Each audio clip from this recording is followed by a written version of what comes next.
Alien civilizations built defenses against human ingenuity, because our ideas kill worlds.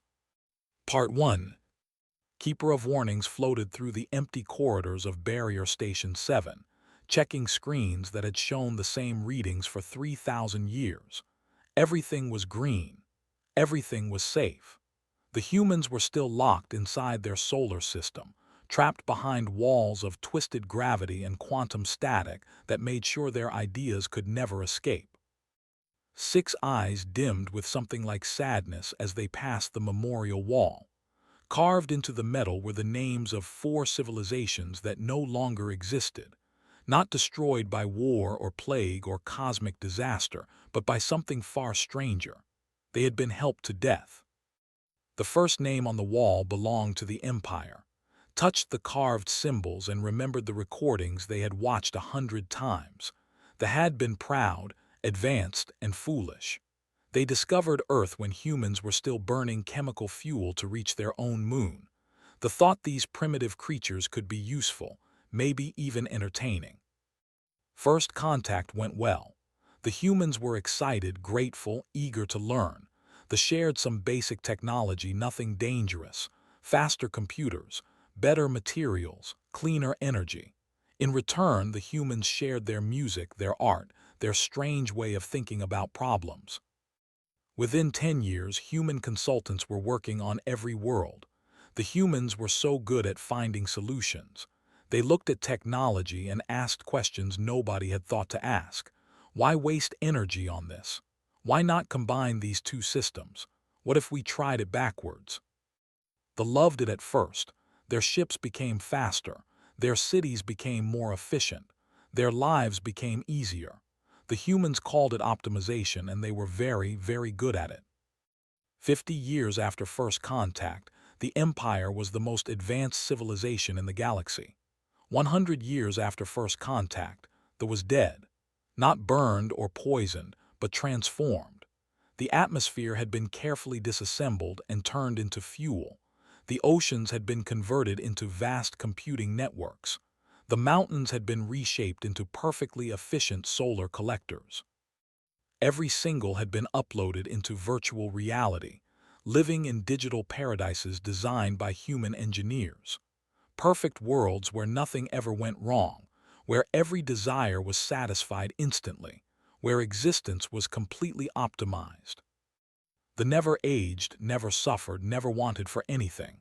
They also never left, never changed, never grew. They existed in their perfect prisons, content and empty, while their physical world became a machine that served no purpose except to keep the simulation running. The humans were horrified when they realized what they had done. They tried to fix it, to bring them back, but they didn't want to come back. Their virtual worlds were perfect. Reality could never compete with perfection. Move to the second name on the wall. The Singing Stones of. They were crystals that sang to each other across their planet, creating harmony that held their civilization together. They had been peaceful, artistic, and curious about the strange new species called humans. A human musician visited and heard their songs. She was amazed. She studied their music for years, learning how they created such beautiful sounds. Then she did what humans always did. She tried to make it better. She introduced the singing stones to human music theory, concepts like rhythm, melody, and emotional progression. The stones were fascinated. They began incorporating human ideas into their songs, creating new harmonies that had never existed before. Then one of the stones composed the perfect song. It combined everything they had learned from humans with everything they knew about their own music. The song was so beautiful, so complete, so utterly perfect that every singing stone on the planet stopped moving. They just listened. They forgot to communicate, forgot to eat the minerals they needed, forgot to reproduce. They simply existed in the presence of perfect beauty. The human musician tried everything to break the spell, but the stones wouldn't stop listening. Eventually, she had to leave, crying as she abandoned a species that had achieved everything they ever wanted and lost everything that mattered. The third name belonged to the thought weavers of. They were beings of pure mental energy, philosophers who spent centuries debating the nature of existence. They invited human philosophers to join their discussions, eager to hear new perspectives. The humans brought questions the thought weavers had never considered. They brought logic that cut through ancient assumptions. They brought a way of thinking that was aggressive and fearless. Within a generation, a human philosopher working with thought weaver colleagues developed a proof that free will was an illusion. The proof was flawless. Once a thought weaver understood it, they couldn't deny it. And if free will was an illusion, then every choice was predetermined and nothing they did mattered. The entire species became catatonic, their mental energy still present but completely inactive. They existed but did not think, because thinking required the illusion of choice. The fourth name was the Harmony Collective. They had lived in perfect cooperation for 10,000 years, every member working together for the common good. They asked humans to help them become more efficient at resource distribution. The humans introduced them to economics, supply and demand, competition, profit incentives, market forces. The Harmony Collective thought these were fascinating tools. They began using human economic models to optimize their society. Within 50 years, the collective had split into 17 factions, each fighting for control of resources. They invented money, then debt, then financial weapons that could destroy entire populations without firing a shot. The civil wars lasted for centuries. Some parts of the collective survived, but they were no longer harmonious. They had been transformed into something sharp and divided and painfully alive. Stared at the four names and felt the weight of the decision their ancestors had made. Humanity was dangerous, not because they wanted to harm anyone, but because they couldn't help trying to improve everything they touched. Their minds worked differently from every other species in the galaxy. They saw problems everywhere and felt compelled to solve them, no matter the cost. Evolution had made humans into weapons of innovation. Their world was deadly, changing constantly, forcing them to adapt or die. They developed agriculture that destroyed their forests. They built cities that choked their air. They split atoms and mapped genes and created machines that could think. Every solution created new problems, and every problem made them smarter, fiercer, more desperate to find the next solution. Other species evolved for stability. Humans evolved for chaos. And now they were trapped behind the quarantine, locked away like a virus that was too dangerous to release but too valuable to destroy. The Galactic Council had debated for a century before building the barrier. Some argued that humans should be destroyed entirely, that their existence was too risky. Others said that was genocide, that humans deserved a chance to grow beyond their nature. The compromise was containment. Let Earth develop alone, isolated from the galaxy, where human ingenuity could only harm humans. Had served at Barrier Station 7 for 200 years. Nothing ever happened. The humans tested the barrier constantly, probing it with radio waves and primitive spacecraft and increasingly sophisticated technology. They knew someone had caged them, but they couldn't break through. The alarm started screaming at 3:47 station time. Rushed to the control center, all six eyes wide with shock. The barrier was intact. Every sensor showed green. But something was wrong. Something was inside the station that hadn't been there before. The impossible ship sat in Docking Bay 3. It was small, barely larger than a personal shuttle, and it made no sense. No engine signature, no energy output. No heat, no radiation, no evidence that it had traveled through space at all. It was simply there, as if it had always been there and everyone had just forgotten to notice. Accessed the security footage, but the recordings were useless. One moment the bay was empty. The next moment the ship existed.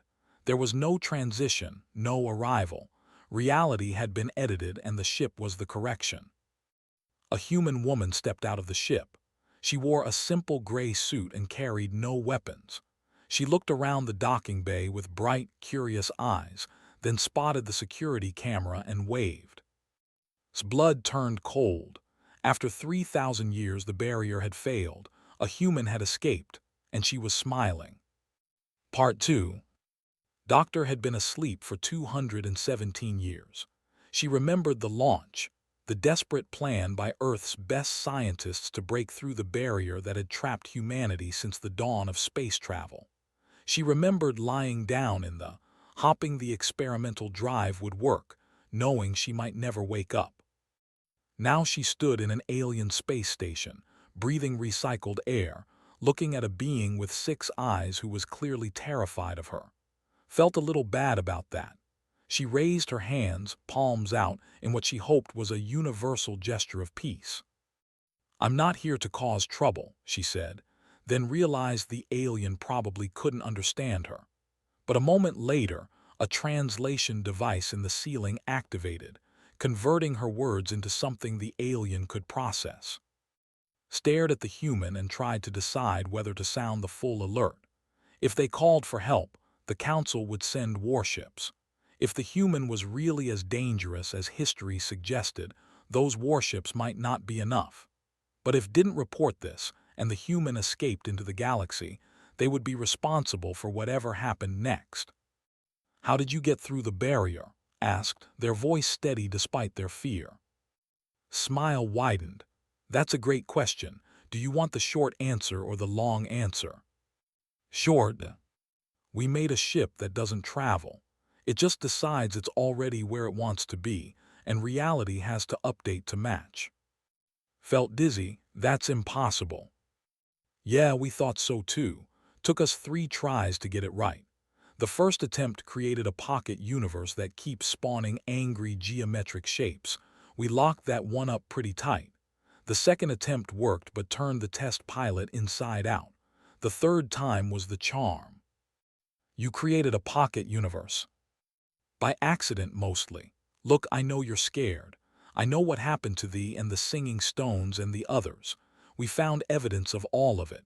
Quantum echoes, probability shadows, records hidden in the cosmic background radiation. We know why you built the barrier. We know why you've kept us locked up for 3,000 years. 6 eyes widened. "Then you understand why you must go back." "I can't go back. The ship only works in one direction. Also, I'm not here to apologize. I'm here to warn you." Pulled a small device from her pocket. Tensed, but the device wasn't a weapon. It was a scanner, displaying data in formats that human technology shouldn't be able to produce. The readings showed something that made skin turn pale. "What am I looking at?" asked. "The death of reality," said quietly. "We call it narrative decay. The universe is running out of coherence. The laws of physics are becoming unstable. Causality is starting to fail. Entropy forgets to increase. Time occasionally runs backwards in some regions. The universe is falling apart." "That's not possible. Our instruments would have detected it." "Your instruments are designed to measure stability. They're too stable to notice instability. Humans built our sensors differently. We expect things to break, so we look for breaking. And what we found is terrifying." Expanded the display, showing a map of the galaxy. Most of it was highlighted in a sickly yellow color. Only a few spots showed healthy green. One of those green spots was the Sol system, surrounded by the barrier. "The older a civilization is, the worse the decay," explained. "The Galactic Council's territory is the worst affected. Your carefully balanced, perfectly harmonious societies are boring reality to death. The universe needs change, chaos, problems to solve. Without that, it just starts to dissolve." Studied the data, looking for errors, for tricks, for any sign that the human was lying. But the math was solid, more than solid. It was beautiful, elegant, and completely horrifying. "Why is your solar system stable?" asked. "Because we never stop creating problems. We invent artificial intelligence and it tries to kill us. We split atoms and almost blow ourselves up. We map our genes and create ethical nightmares. We build, we break, we fight, we solve. Reality stays engaged because we keep it interesting." "You're saying your destructive nature is keeping the universe alive." I'm saying we're not destructive. We're creative. It's just that creation is messy. You look at what happened to thee and see a tragedy. We see a warning about the dangers of optimization without purpose. You remember the singing stones and mourn. We learned about the danger of perfection. Every disaster taught us something. Sat down on a cargo container, looking tired. We've spent 3,000 years in isolation, and we've grown. We've had 17 AI apocalypses and prevented all of them. We've fought wars over quantum theory and philosophy and the right way to distribute resources. We've died and adapted and become something better. We're not the same species you locked away. Wanted to believe her, but belief was dangerous when dealing with humans. Even if you're right about the decay, releasing humanity would be catastrophic. Your ideas destroy civilizations. Our ideas transform civilizations. There's a difference. The descendants who survived, did you know they adapted? They treat optimization as a tool, not a goal. The singing stones who broke free from the perfect song created a new form of music that generates actual physics. Evolution is painful, but stagnation is death. The Council will never allow it. I know, that's why I'm not asking permission. Pulled out another device. This one was definitely a transmitter. Before I left Earth, we made copies of the dimensional drive technology. I've just broadcast the specifications to every quarantined species in the galaxy. Lunged forward, but it was too late. The transmission was sent. What have you done? We're not the only dangerous species you locked away, said. We've been monitoring the barriers, all of them. There are 27 other species that got quarantined for being too disruptive, too creative, too problematic. The makers who turn matter into art. The gamers who treat existence like a system to exploit. The dreamers whose thoughts reshape reality. You locked them all away because they threatened your stability. They were dangers to themselves and others. They were engines of change, and you were afraid of change. Well, guess what? They're all breaking out now, and they're talking to each other, comparing notes, learning from each other's mistakes, combining their abilities. Felt the weight of civilizations falling. This will destroy everything the Council built. Yes, agreed. It will, and something new will grow in its place, something that doesn't suffocate under the weight of its own perfection. You can fight it or you can help guide it, but you can't stop it. The universe chose chaos, keeper of warnings. We're just the delivery system. The alarms began screaming again, not just in Barrier Station 7, but in stations all across the galaxy. 27 quarantined species were breaking free simultaneously, and the Galactic Council's carefully ordered civilization was about to experience 3,000 years of accumulated human ingenuity all at once.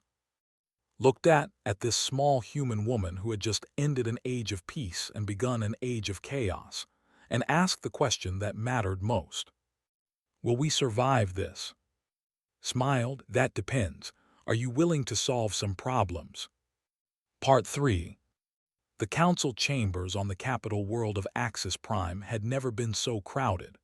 Representatives from 1,000 civilizations argued, shouted, and demanded action as reports flooded in from across the galaxy. The quarantined species were loose, and they were working together. Stood at the edge of the chamber with beside them. The human had insisted on coming, despite the danger. Several council members had already called for her execution.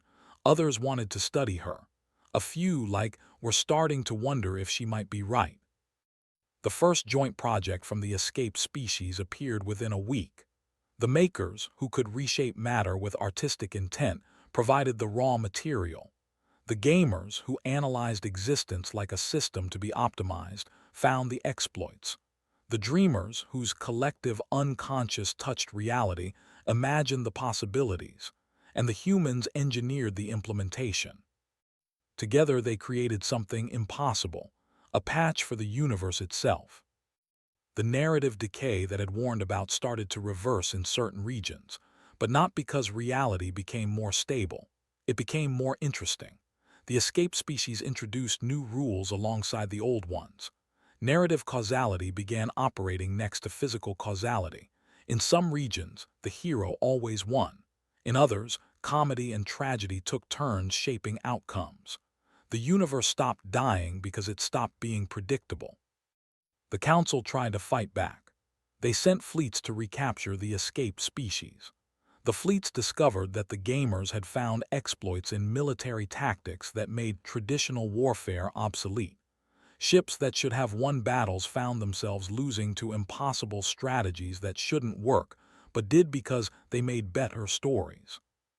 They tried diplomatic containment. The makers created artwork so beautiful that it rewrote treaties. The dreamers imagined alliances into existence, and the humans kept asking questions that nobody could answer without reconsidering everything they thought they knew. Within a month, the first council civilization broke away to join the escaped species. The descendants emerged from their virtual prisons, not as the empire they had been, but as digital beings who could inhabit and reshape matter at will. They were the first to say that was right. Optimization without purpose had nearly killed them. Chaos with meaning was bringing them back to life.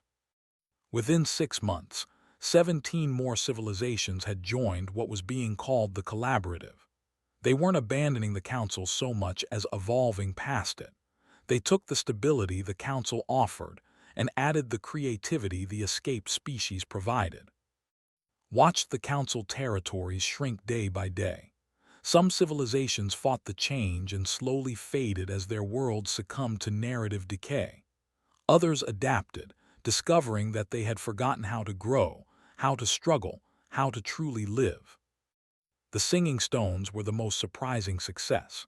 Their descendants who had survived the perfect song learned to compose music that generated new laws of physics. They created symphonies that made faster-than-light travel easier, harmonies that could heal damaged spacetime, and melodies that taught other species how to hear reality's underlying song. The thought weavers who had been frozen by the proof of determinism began to wake. Human philosophers worked with them, not to disprove the original proof, but to show them something more important. Even if free will was an illusion, the illusion was real enough to matter. The choice to believe you had choices was itself a choice, and paradox was just another problem to solve. The Harmony Collective's descendants, torn apart by human economics centuries ago, discovered that competition and cooperation weren't opposites. They created something new, a society that fought and collaborated simultaneously, where conflict drove innovation and cooperation spread the benefits. Found at Barrier Station 7, which had been converted into a museum. The massive walls that had imprisoned humanity for 3,000 years now displayed artifacts from the quarantine era. Children from a dozen species ran through the halls, learning about the time when their civilizations were so afraid of change that they locked away anything that threatened stability. "You destroyed everything," said, though their voice held no anger. "We transformed everything," corrected. "There's a difference." 17 civilizations died. They couldn't adapt fast enough. 17 civilizations were already dying. They chose comfort over existence. We gave everyone else a chance to choose differently. Was quiet for a long moment. "I still don't understand why you had to be so aggressive about it. Why couldn't you just leave things alone?" Laughed, and the sound echoed through the empty station.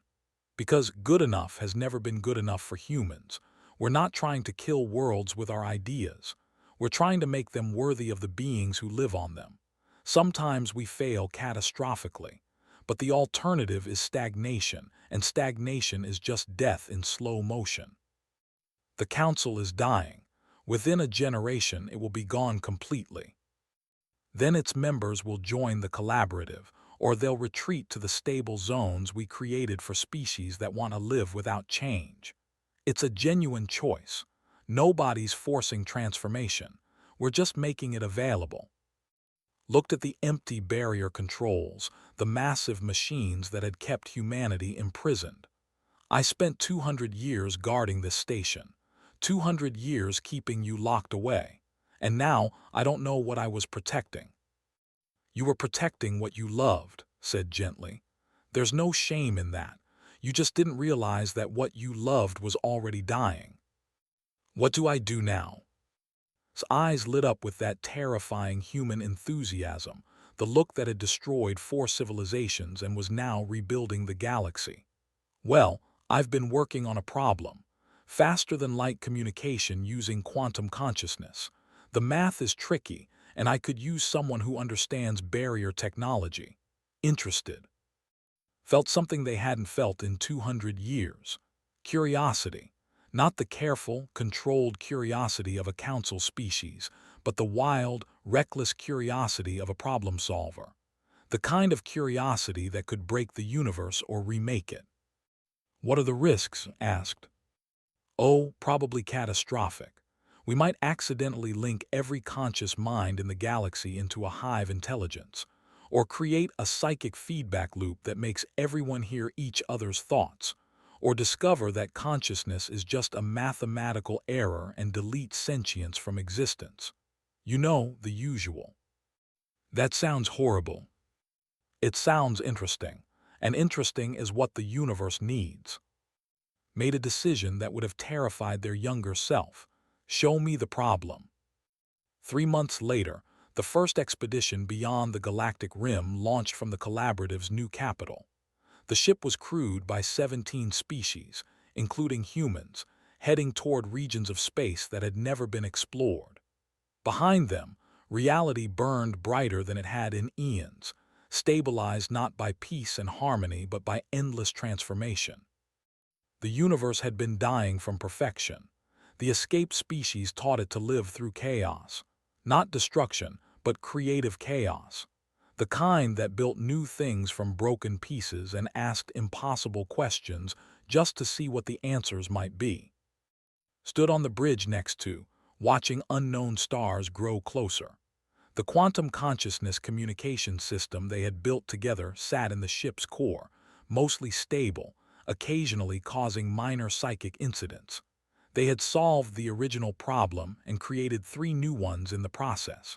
It was the most alive had felt in 2 centuries. Do you think the universe is happy we broke the quarantine? Asked. Smiled. I think the universe doesn't care about happiness. It cares about being interesting. And nothing makes existence more interesting than a bunch of species who treat impossible as a challenge and world-ending consequences as acceptable collateral damage in the pursuit of seeing what happens. The ship accelerated past the speed of light, using technology that combined maker artistry, gamer exploits, dreamer imagination, and human engineering. Behind them, the galaxy transformed itself one solved problem at a time.